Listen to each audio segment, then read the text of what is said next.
Story 1. This story is told from the perspective of a female. As a stay-at-home mother with 2 children, I have to deal with a lot of nuisance calls from salespeople and religious groups and anyone else who decides that they want to knock on your door or call your phone. Nuisance phone calls and knocks on the door really are out of hand in this day and age. One phone call I will never forget. It was a Tuesday afternoon when my home phone rang. I answered, and there was a woman on the other end of the phone. A well-spoken woman, claiming to be from my bank. I was at first relieved that it was someone who knew me, rather than just a salesperson, or someone like that. The lady from the bank told me that there had been an issue with my account, and the bank needed to speak to me, urgently. I was instantly anxious, and I immediately feared the worst. She told me that someone had tried to hack into my online banking account, and they had managed to spend around $1,000 of my money before the bank had caught on to them. I was horrified that someone had stolen my money, but the reality of the situation was far worse than I had actually envisioned at the time. The lady from the bank told me that I would need to clear security checks. She asked me some typical questions that the bank usually asks, and I gave the answers. She told me that she was going to help me get insurance for any money that was stolen, and she put me on hold. Things were not really making any sense. It was rather unusual for the bank to be phoning me and asking me for my own personal information. It was also very strange that I could not hear anyone in the background on the other end of the line. I usually could always hear other people talking in the background whenever I phoned the bank in the past. While I was on hold, I logged onto my internet banking account. My account was fine. No money had been taken out, and everything seemed to be normal. This really was a mystery now. If this was not my bank on the other end of the phone, then who was it? And why are they doing this to me? I was waiting for the woman to come back from having me on hold, when my son came running into the room and said, "Mummy, Mummy, there is a man in our backyard." I waved him away. My son is only 6, and he makes up a lot of stories. I assumed at the time that this was one of those many stories. The lady from the bank came back on the line. She told me that she had some great news for me, that they were going to give me my money back, but I had to go into my local bank and sign for them immediately. I told her that I'd checked my online banking account and everything was fine. I could hear her voice become a little more nervous as she told me that it was because my online account had not been updated yet by their systems, and that money had been taken from my account and that they could see it from their side. Just as I was telling her that I would go into my local bank branch, she said something very odd. A very strange question. She asked if I was going to take my 2 children with me. How did she know that I had my 2 children at home? Things were now becoming very bizarre and strange. The lady on the other end of the phone then told me that I needed to be quick and go to the bank to sign all the documents and verify everything. I told her I'd be on my way to the bank straight away, and we hung up. It was at this point when my son came running back into the living room and again told me that there was a man in our backyard. I went upstairs to his bedroom and looked out the blinds. My heart sank when I looked into my backyard. I could see the head of a man sticking out from one of our bushes. My son had not been inventing a story at all. I could see him, laying down, looking into our property. My son's bedroom gave a perfect view. I phoned the police and made sure all the doors and windows were locked. The police arrived and searched the garden. The man had gone. I phoned the bank, and they told me that they had never phoned me. It later turned out that it was a scam, a ploy to get me to leave the house for a set period of time, so that a group of burglars would be able to break into my house. They had probably been watching me for days, watching my every move.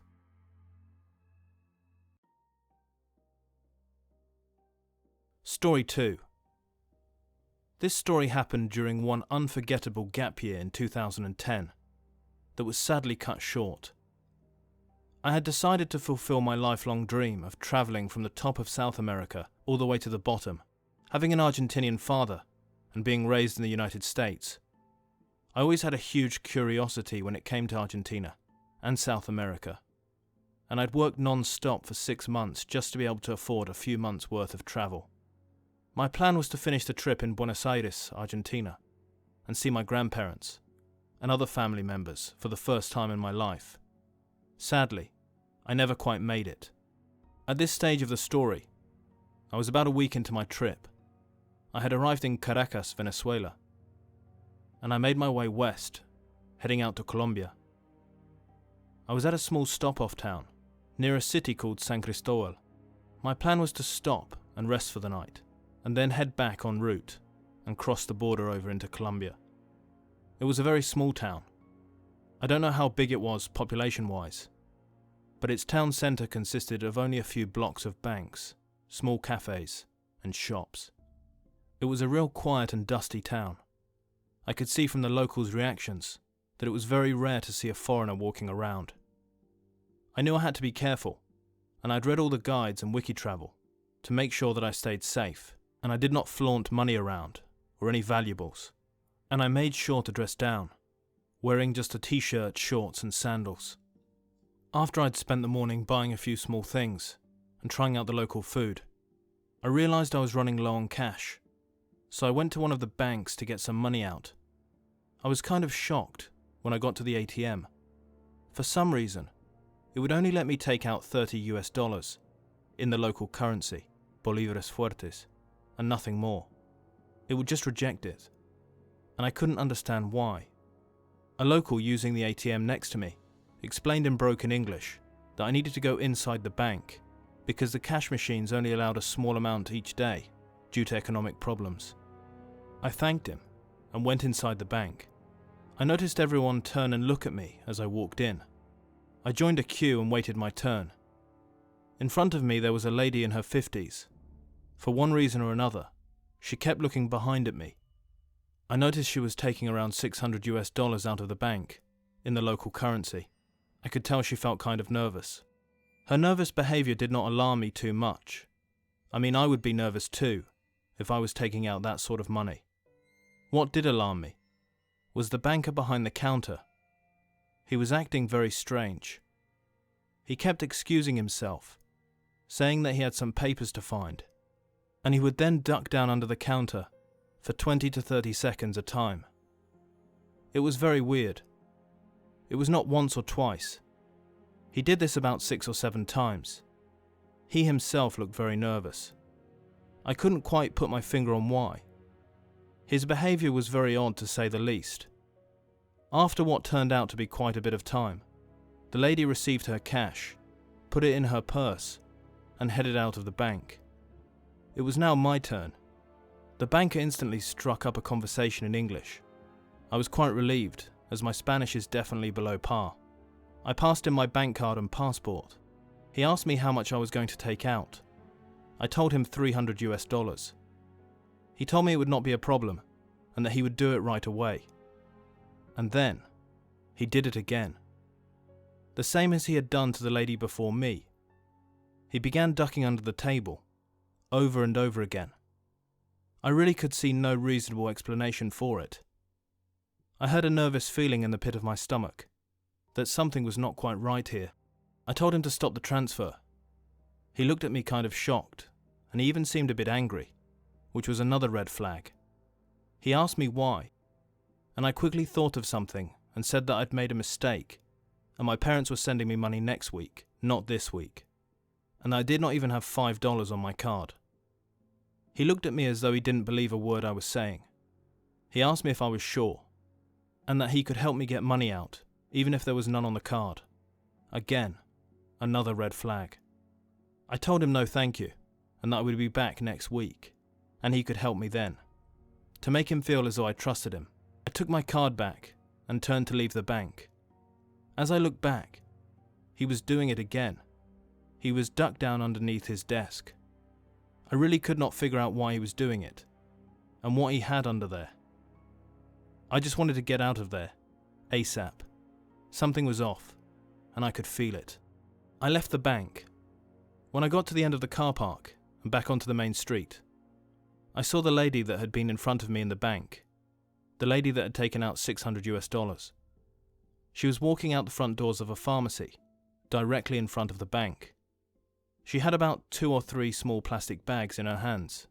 She walked down the street in front of me. She was around 5 to 6 meters ahead of me. As I walked behind her, I had the feeling that we were being watched, or even followed. As we got further away from the bank, I began to calm down. I wasn't looking around me, or even paying too much attention. The lady in front of me was coming to the end of the block. I was still around 3 to 4 meters away. As she got to the end of the block, I saw a hand slowly come out from her left side, holding a gun. Before I could blink, the gun fired.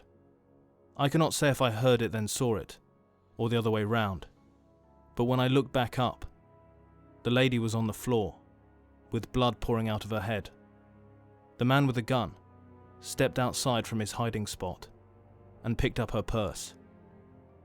He then turned and looked at me. It was only for a few seconds, but it felt like an eternity, as though time had simply stopped. He looked like he was about to ask me a question. Then someone came on a motorbike. He jumped on the back of it, and they drove off together. As they did, he looked back at me, and never took his eyes off me until they were out of sight. Laying in front of me was a dead woman. 1 minute she was there, the next minute she was gone, as quickly as that.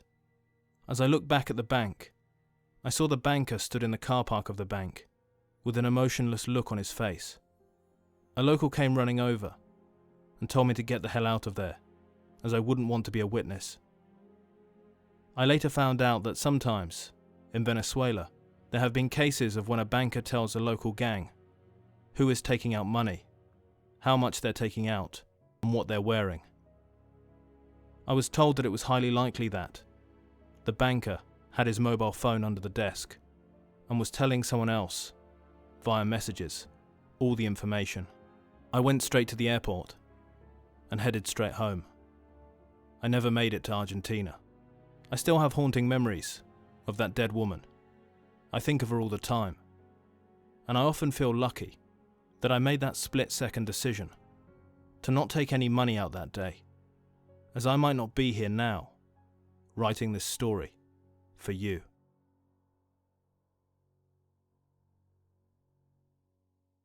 Story 3.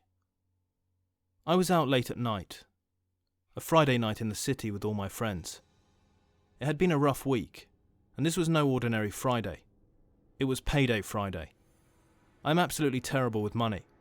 It goes into my bank account and flows right back out again. I spend it as soon as I get it.